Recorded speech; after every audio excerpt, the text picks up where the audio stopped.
Hello everyone, this is HTSS here, back with some more Warcraft 3 campaign playthrough action. Of course, we're going to be picking up right where we left off at Chapter 8, Dissension. Now, before I start this really quickly, I just want to say that for some reason, my audio recording crashed the last time I recorded this, so I'm going to be casting it as I watch the video along with you guys. Of course, normally I cast it while playing it. Unfortunately, with no audio file, I didn't want to upload it without my voice serenading you in exactly what I'm doing. Now, the fun part about this is that we can actually make fun of me together because we get to make fun of Pass Husky. I don't care about Pass Husky anymore. He's done goofed. So, Chapter 8, Dissension, early the next morning at Arthas's new base camp. And so we made it to Northern. It's going to be nice and chilly out, a little nipply, I suppose. So, let's see what they have to say.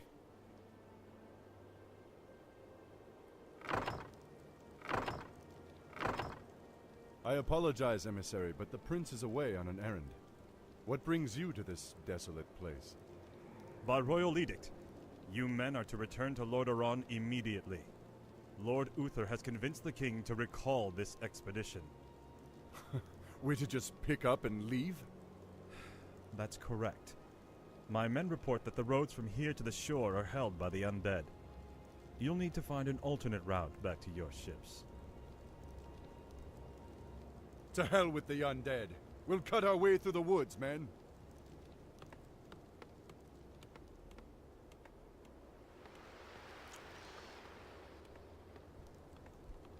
Captain, why are the guards not at their posts?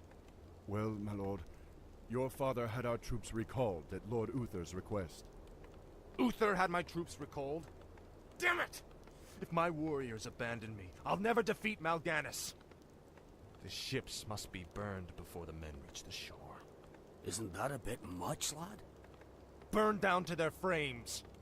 No one goes home until our job here is done.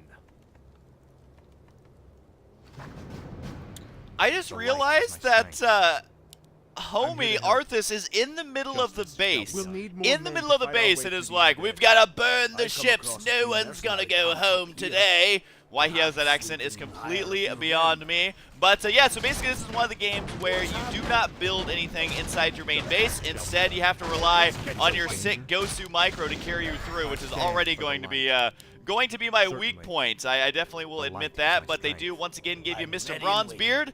They're also going to be giving you, of course, Arthas. And this is where Arthas starts to turn a little more evil. He's kind of always been a little bit of a brat. We'll give him that for sure.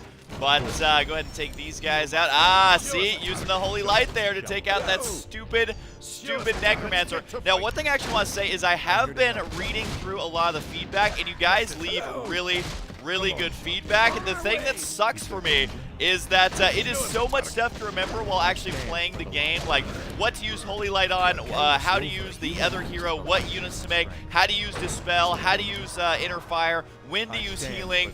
And I gotta say, this game, for someone who hasn't played it that much, is definitely a tough one. So I have been quite enjoying hard mode, which we are still on hard mode right here. And I got some mercenaries. Got to grab them ogres. And actually, they give you quite a bit of money. I have 900 resources to spend, which I should probably go for the ranged units here, just because they're kind of useful, as melee units are big and stupid. Although, you know, Pass Husky, we can all make fun of him because like I was saying before, I don't really care about Pass Husky anymore. It's kind of funny because a lot of people out there, they get offended if you make fun of something that they end up doing. But to me, I'm like, hey, whoa, that was Pass Husky. You're talking to current Husky here. So I agree. That guy was such an idiot. Got to kill those stupid necromancers right there. Clean up these ghouls. And do I decide to ignore that top tower? I think I do. A sound plan. I think I decided to go ahead and do that. Now, one thing I could do is use my dwarfs here to bust down the trees. Oh, nope, I decided to go kill it because why the hell not? But you can see on the minimap down below there is 5 ships that kind of make a W shape on the map. So we're just basically going to be working our way down, hopefully keeping the majority of my units alive with a little bit of micro here to try and save those. Which so far I haven't lost anything major. Gotta watch out though. As these units, one thing about the units in Warcraft 3 that you have to remember this, is that they're very sticky. Now, what I mean by that is they get stuck on each other a lot, kind of like in Brood War, whereas in StarCraft, everything is so fluid, so it's more of a frantic game. I would say StarCraft 2 is more frantic than Warcraft, and the difference with Warcraft is while it may be less frantic, you have to really plan out where your units are going to be, whereas in StarCraft, yes, it's frantic, yes, you can lose your army in a matter of seconds, but if you send your army the wrong way, they will go exactly where you tell them to get out of there. Whereas in Warcraft 3, if you tell your army to go one way and you want them to go another way, it is like turning a semi-truck. It's going to take some time and a lot of micro. So I think that's kind of where the challenge of Warcraft 3 comes in. And of course, also the majority of units have abilities. Even the footmen have their own abilities. So you know, there's definitely a lot of. Let's get moving. What's he saying? Very good. But there's still more ships to deal with. So anyways, that's one thing I liked about Warcraft 3. I was also reading through the comments, and you guys were recommending that I play a team game after I beat the campaign, and I'm kind of thinking of doing that after I've kind of warmed up by playing all 4 races. Because remember, there is 4 campaigns. 4 campaigns, not just 3 like StarCraft. There's literally 4. And how many hours has this first campaign been already? Quite a lot. So I think that's why a lot of people will agree that the story of Warcraft 3 is just so good. Hey, we got a potion of healing. Go ahead and give that to Mr. Bronzebeard there. Light is my strength. And continue on through. And we are going to be dealing with these stupid spider things. Which I remember these things from WoW. They have a lot of bosses that are based around these. And yeah, just make sure to focus down the weak ones. And I couldn't remember when I was playing this if those buildings are spawning units or if it's actually the NPC guys that we're fighting that are spawning units. There's gonna be good old hammer stomp. I forget what it's called. Hammer clap. Is it thunderclap? I think so. Either way, we're gonna be able to deal with that. Got avatar mode going on, which is freaking awesome for the campaign. I'll just say that. Makes him beast mode. Also, speaking of beast mode, level 8 now. And taking out the rest of these Nerubian guys who are just kind of chilling out here. And I gotta be honest, we're just kind of invading their homeland, so I don't really feel too bad for Arthas here if we end up losing any units. But I should be able to take out the rest of these. And I believe that's another item over there. Hopefully I don't. Oh, there's 2 items. What are those? So we have Potion of Mana, so I'm gonna go ahead and use that. And one thing you guys also were telling me in the comments is that orbs do not stack. Oh my god, I totally left an item back there. I wonder if it's something I didn't need. But you were telling me that orbs do not stack, which is very interesting to me because I feel like that's not very intuitive in that like you can see both the orbs swirling around the weapon. So you would think that if you can only use one, then they would show the one orbiting your weapon. So I do know that, but I got to be honest, when I record these, I do record quite a few episodes at a time. And what that means is if there's something that's really bugging you that I'm totally doing wrong, like calling them peons instead of peasants, it's probably going to be happening for a couple of videos, but do know that I do read the feedback and I do try and incorporate some of the stuff into my gameplay, especially since the hard mode it really lives up to its name. It is actually extremely difficult, and it's kind of interesting because it's one of those things where, you know, I can beat it, but I kind of have to have that trial run first. I think the perfect example of that was the mission where I was killing the peasants before they turned into ghouls. And, you know, I realized that, hey, I had the ability to do this, but now I know, hey, I got to go really quick. I can't sit back in macro. It's less about defense, more about offense.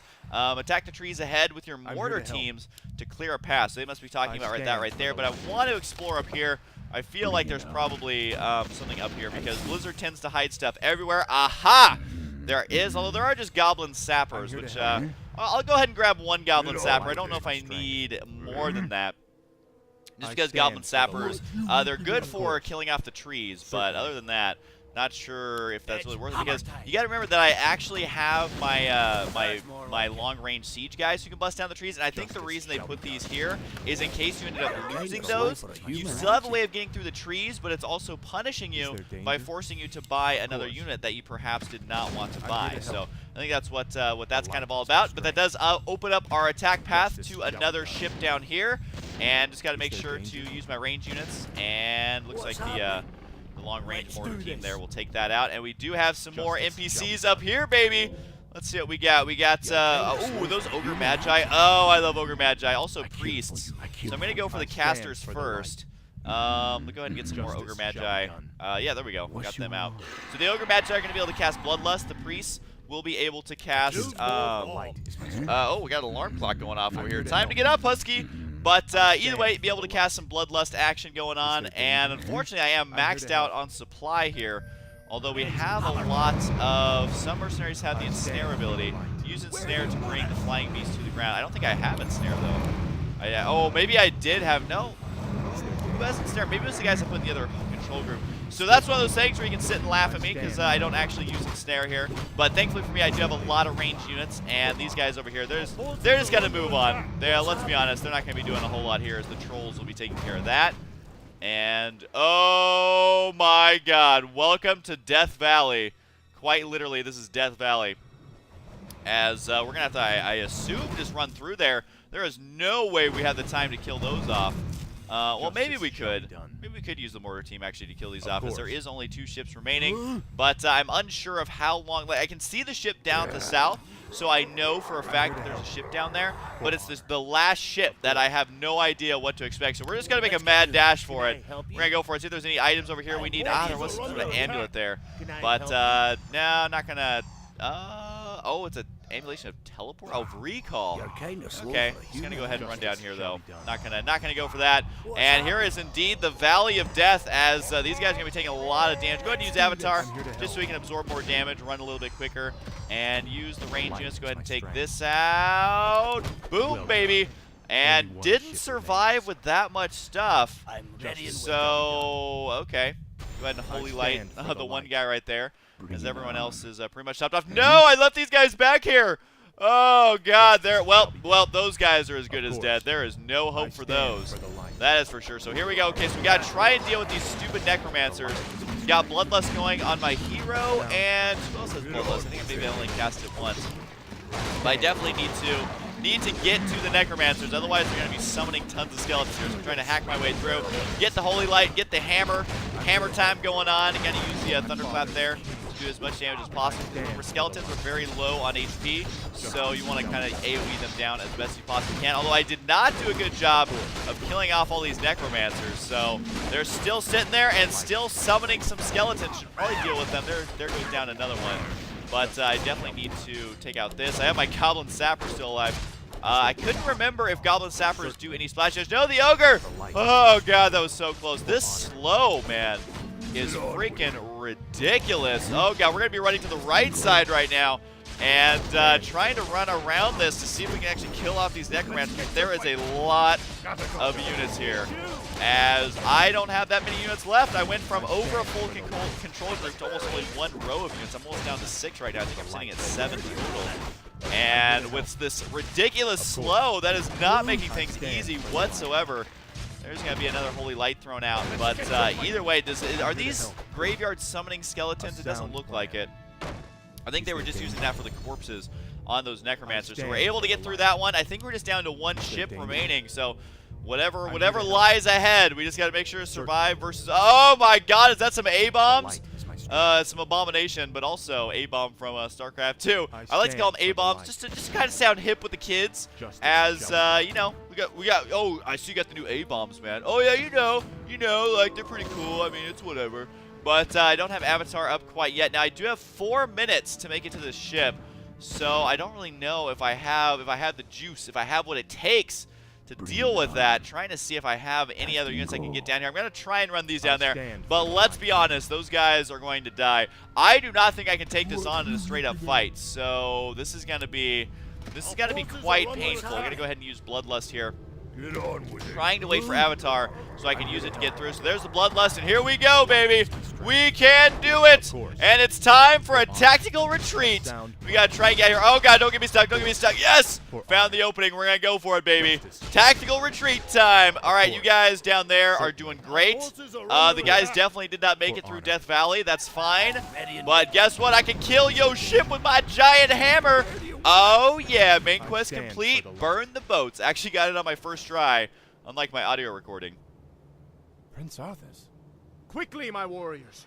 These murderous creatures have burned our ships and robbed you of your way home. Slay them all in the name of Lordaeron.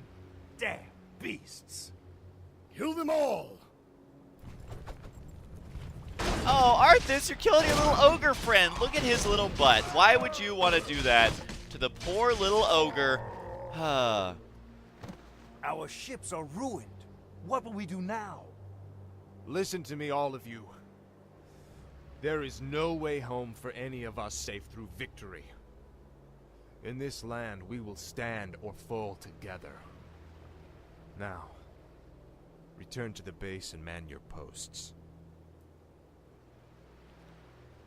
Well, that's kind of awkward. And there we go. Got the V for victory. One of these shorter missions, I will say, and I'm kind of glad I beat it on my first try so we don't get to completely make fun of me, as I would have to recast it. But hey, we're going to be moving on, and I've heard that the next couple missions are going to be difficult, so let's find out. Hope you guys enjoy it, and I'll see you guys next time.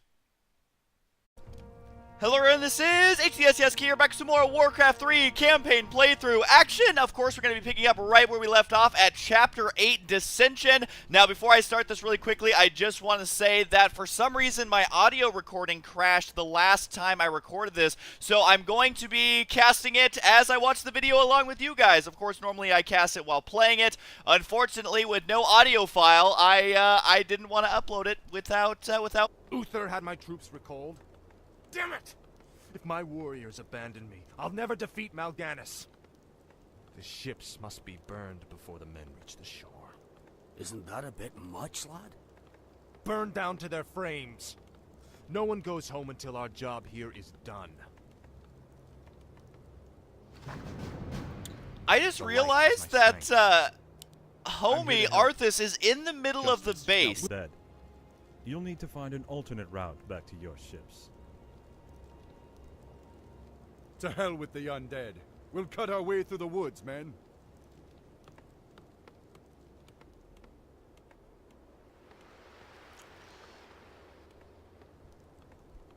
Captain, why are the guards not at their posts? Well, my lord, your father had our troops recalled at Lord Uther's request. I apologize, emissary, but the prince is away on an errand. What brings you to this desolate place? By royal edict, you men are to return to Lordaeron immediately. Lord Uther has convinced the king to recall this expedition. We're to just pick up and leave? That's correct. My men report that the roads from here to the shore are held by the undead. Without my voice serenading you in exactly what I'm doing. Now, the fun part about this is, though, is that we can actually make fun of me together because we get to make fun of Pass Husky. I don't care about Pass Husky anymore. He's done goofed. So, Chapter 8, Dissension, early the next morning at Arthas's new base camp. And so we made it to Northern. It's going to be nice and chilly out, a little nipply, I suppose. So, let's see what they have to say.